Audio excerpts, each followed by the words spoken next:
जय जगन्नाथ शुभ सकाळ आपणमानଙ୍କର दिनଟି शुभमय हेउ मंगलमय हेउ मु देवाशीष पाढ़ी आपण मानक आमर Shri Gopal Krishna astrological YouTube channel को स्वागत जनाऊँगी। आज विशेष तथ्य उपस्थापन होउछि कन्या संक्रांति उपरे। तेबे चलतु कन्या संक्रांति उपरे आलोचना करिबा। कन्या संक्रांति बा आश्विन मासर सरस्वती संक्रांति रात्र संक्रमणात हब। रातिरे रवि महाग्रहंकर राशि परिवर्तन हब एवं जो दिन राशि परिवर्तन हब तार परदिन सूर्योदय ठारू सूर्यास्त मध्य संक्रांतिर पुण्यकाल रहिबो। तेबे चलतु केउं दिन कन्या संक्रांति पालन करा जिवो, केउं दिन रवि महाग्रहंकर राशि परिवर्तन होउछि से उपरे आलोचना करिबा। 1946 शकाब्द संबत 2081 श्री श्री दिव्य सिंहदेव महाराजांकर 68 अंक सन 1432 साल कन्या मासर प्रथम दिन इंग्राजी 2024 मसीहा सेप्टेम्बर मास 16 तारीख सोमवार दिन कन्या संक्रांति अनुष्ठित होगाकू जाउअछि। एही दिन कन्या संक्रांति सोमवार दिन अनुष्ठित होगाकू जाउअछि। सोमवार दिन रवि महाग्रहंकर राशि परिवर्तन होगाकू जाउअछि, किंतु वर्तमान रवि महाग्रह अछंती सिंह राशि रे।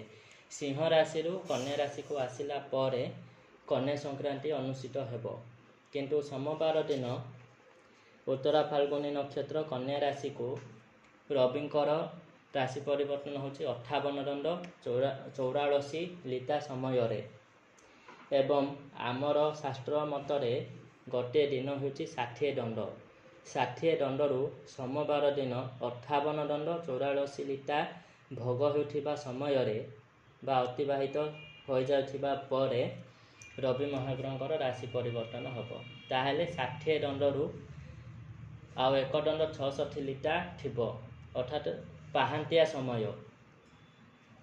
समय रे सोमवार दिन जायकिरी मंगलवार दिन पाहांतिया समय रे रवि महाग्रहंकर राशि परिवर्तन हेउछि, अर्थात मंगलवार दिन संक्रांतिर पुण्यकाल रहिबो। तेबे चलतु कन्या मासर संक्रांति पुरुषंकर स्वरूप पर आलोचना करिबा। संक्रांतिर नाम ध्वंसी। संक्रांति पुरुष अश्व वाहन रे श्याम वर्ण वस्त्र परिधान करी शरीर रे कर्पूर लेपन करी खर्पर पात्र रे दधि भक्षण सह पश्चिमाभिमुखी होई उत्तर दिगकू गमन करिबे। फलम भय। एही मासर ज्योतिष तत्व। ए मासर जात व्यक्ति ईश्वर विश्वासी, सदाचारी, सत्यनिष्ठ, स्वाभिमानी, नृत्य गीत प्रिय हेबे।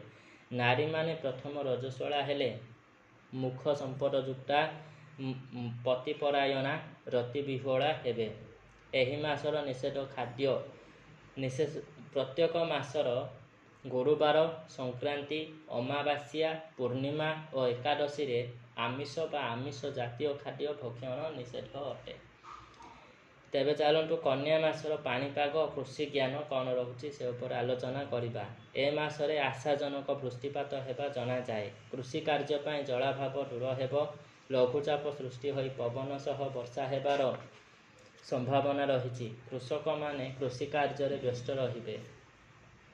कृषि विभाग चाषी मानक उपयुक्त सहायता प्रदान करिबे। पनीपरिबा उत्पादन वृद्धि हेबो। एही मासर शुभाशुभ योग कौन रहुछि।